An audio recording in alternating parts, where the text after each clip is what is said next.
NDPS মামলায় 4 অভিযুক্তকে দোষী সাব্যস্ত করে সাজা ঘোষণা করল উত্তর জেলার অতিরিক্ত জেলা ও দায়রা আদালত। 2019 সালের 5 মার্চ ধর্মনগর রেল স্টেশনে হামসফর এক্সপ্রেস থেকে আরপিএফ সন্দেহজনক 5 জনকে আটক করে। তাদেরকে ট্রেন থেকে নামিয়ে তল্লাশি চালানোর পর তাদের কাছ থেকে 29.5 কেজি গাঁজা উদ্ধার হয়। আরপিএফ গাঁজা সহ ধৃতদের জিআরপি থানার পুলিশের হাতে তুলে দেয়। জিআরপি থানার পুলিশ একটি মামলা নথিভুক্ত করে মামলার তদন্ত প্রক্রিয়া শেষ করে আদালতে চার্জশিট জমা দেয়। তারপর উত্তর জেলার অতিরিক্ত জেলা ও দায়রা আদালতে বিচার প্রক্রিয়া শুরু হয়।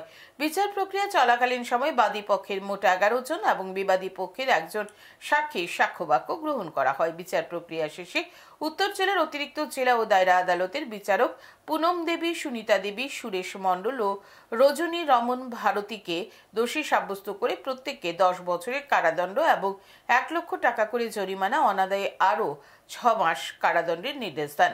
এই মামলায় অপর অভিযুক্ত জাসু দেবীর মৃত্যু হয় মামলা চলাকালীন সময়। আদালতের এই রায়ের বিষয়ে জানান সরকারি আইনজীবী ধ্রুবজ্যোতি গোস্বামী।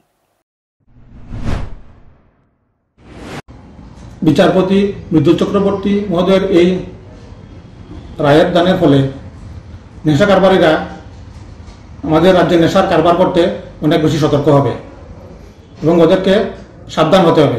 ত্রিপুরা রাজ্যে এই কারবার আর বেশি দিন করা যাবে না।